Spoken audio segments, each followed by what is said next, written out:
At Diversity, we explore the cultures of the world and hear the inspiring stories of individuals from our local community. So it is with great pleasure I get to introduce John Goodale and Farhat Qureshi.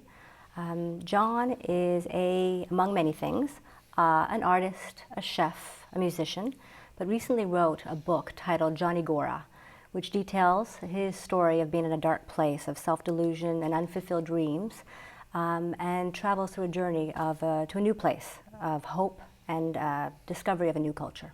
So welcome, the two of you. Thanks for having us. Okay, we'll begin with you, John. Tell me, why did you write this book, and who do you think this book is for? Originally, the book started off just as a journal, and I don't know if I chronicled it in the book, but I've got a bad habit of I'll just blank out and stare, and I found myself doing this when I was going to the gym. And that's a wonderful way to get your face rearranged by somebody's boyfriend that's a stunt double for King Kong. So I thought, well, why don't I, start, I was journaling at home. I thought, why don't I take that into the gym? And that's where I started there. And as the journal developed and as it went along, Farhat and I thought, well, what if we put together sort of a keepsake, a printed keepsake that we could share with friends and family? And somewhere along the line, as we started talking with people to print the book, we got the idea of why don't we just go straight for it? There's actually many different layers to the book. There is the cultural side of what it was like to marry into another culture. But on another side too, I mean, in one sense it is sort of a love story, and the things that both of us sort of went through, accepted and sort of had to overcome. I mean, obviously not like you see in the movies with all the extra drama of, knives and guns, but just the differences, judgments that we experienced. But on another level too, and in some ways it is almost, I guess you could say, a Cinderella story. I mean, for years, I'll be perfectly honest, I was a complete loser living in sort of the underbelly of society. Okay, so you're going to start to describe yourself in the book, right? Yes, okay, I did. So let's get into that. So how Sure. about if you describe the John that you were in the earlier part of the book? And I'm not going to ignore you. I'm going to go to you in a minute. Fine. Really, I think like a lot of people, I read some statistics somewhere that said that 70% of teenagers think they're going to be famous. And I carried that out of my teen years into my 20s and into my early 30s. And reality of who gets to be famous and who doesn't get to be famous is a whole other story. And I was just one of those guys that just kind of held on to that dream for too long. And it just snowballed, as everything that I thought was going to happen the way I thought it was going to occur didn't. Then you just kind of, well, I did anyway, started supplanting things like, alcohol and, experiments with drugs and just talking bigger than I could deliver. And when you don't have anything to back it up and you're living this delusional life, and so you're putting up with a series of dead-end jobs and bad situations because you think, oh, one day I'm going to be famous and this will all turn around, it all just snowballs, and one leads into another, and eventually people that are associated with you get tired of you, and that, of course, can sort of push you down a little further, and you just start rolling down that hill until eventually you hit bottom. So you describe yourself in pretty negative terms, right? Well, that's really the truth. Okay. I'll be perfectly honest, that for years I was a complete loser. Okay, so on that note, you meet John, and not only do you meet him, but you very quickly fall in love, and you actually propose to John. So what is it, after this portrayal that he's just given us, what is it about John that you were so taken with? His pension. No, I'm just joking. Sorry. That came a little later, folks, not right away. You know what? I think at the life that I was living at the time, I wasn't also happy, and maybe because when we started interacting and the conversations we had, it just felt like you were living a dream and just like thought of nothing else and just thought of the moment that we were having and the conversations that would lead up till 2 a.m.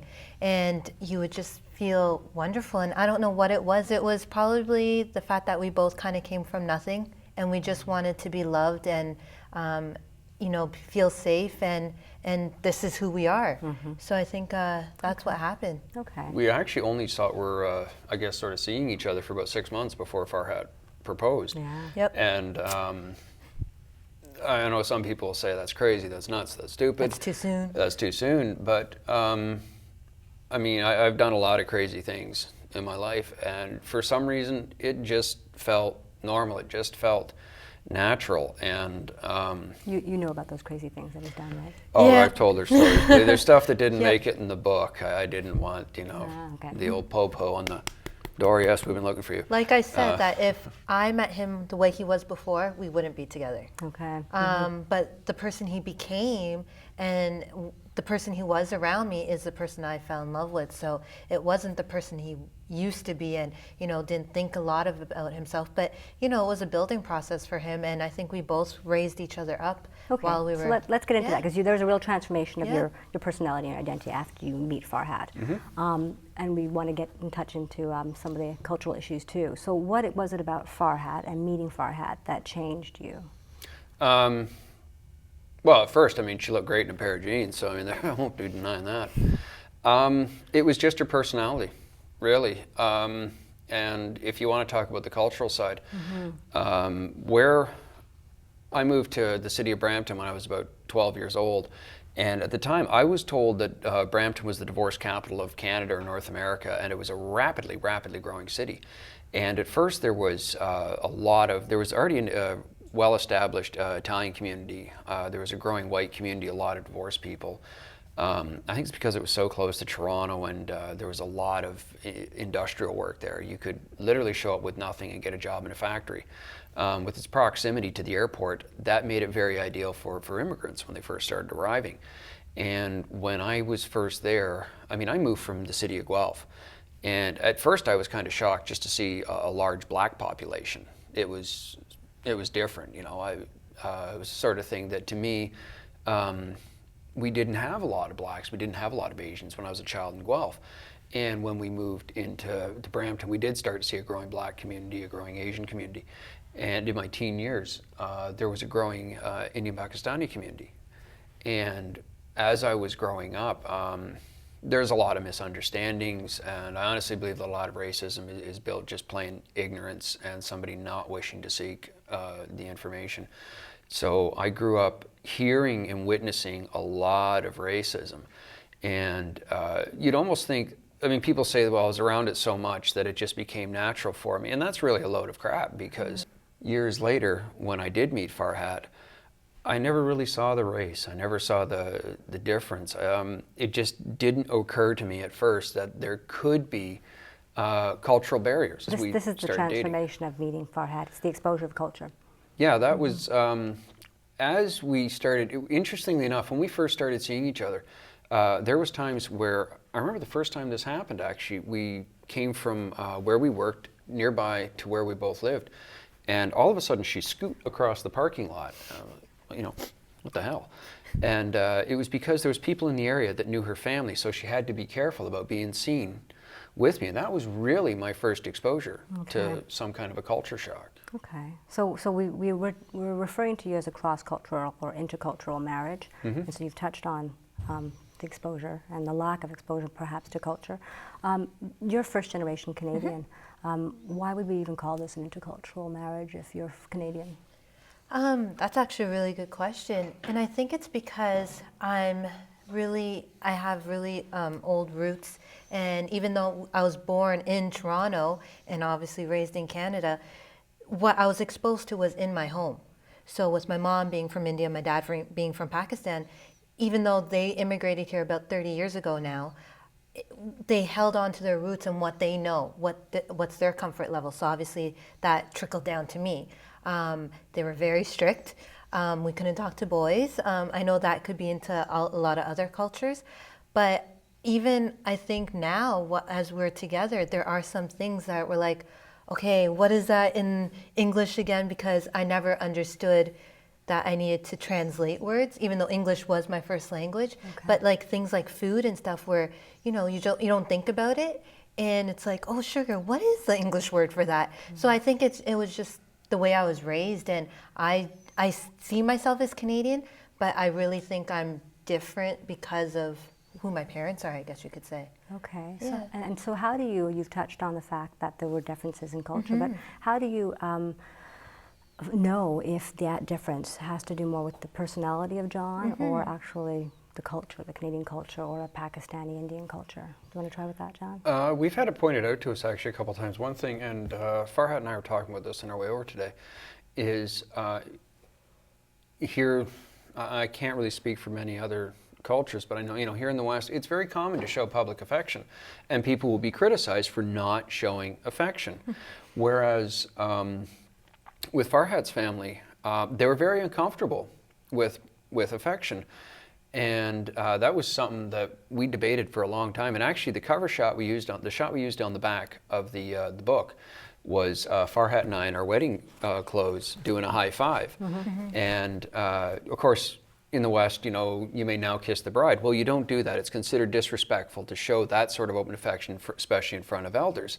Obviously, Farhat's not totally traditional, and she looked at me after they announced us man and wife and said, "You may now high five the bride." Yeah. And so when we found that picture, we thought, perfect, we've got to use this. Okay.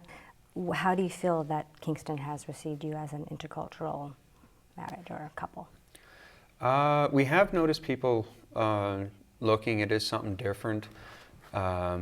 You are starting to see it more in ads and in the popular media. Interestingly enough, we notice we get stared at more when we go back into Brampton, Toronto, into an Indian Pakistani. No, you notice that. I noticed that, yeah. He notices that. So it's almost like they're looking, going, "Hey, good for you. You met a nice Indian girl, Pakistani girl," and they'll look at her like, "What? You couldn't meet a nice Indian or Pakistani man?" So it's interesting. It's kind of funny, but I guess you're going to notice more when you're outside your own comfort zone. Okay. There's so much more to say, and we're wrapping up with time. But I thought I would ask you originally the epilogue of your own book. But I wonder if you could write an epilogue. If you could write an epilogue to his book, what would it be? Oh my. At what point you are in the relationship, or? You know what? It feels like an amazing journey, and I'm just so excited to see where it takes us with his book as well. And just, I think it's a beautiful thing that I think we want to continue to share. And like I mentioned, that hopefully it will help people not be scared to go out of their comfort zone. And it's fine listening to your parents of, oh, you should meet someone of your own culture. But you know what? There's nothing wrong with meeting someone of a different culture. And hopefully it will help, decrease a bit of racism too. If people just ask questions and see two different cultures meeting and living life and actually succeeding and not having inter-conflicts because of it. Okay. So I'd write something maybe about that. Thank you both, John and Farhat, for joining us and being so candid with our conversations today on culture and marriage. And today we are giving away a copy of John's book, Johnny Gora. You can get this copy by emailing your contact information to us. And stay tuned for more to come on diversity.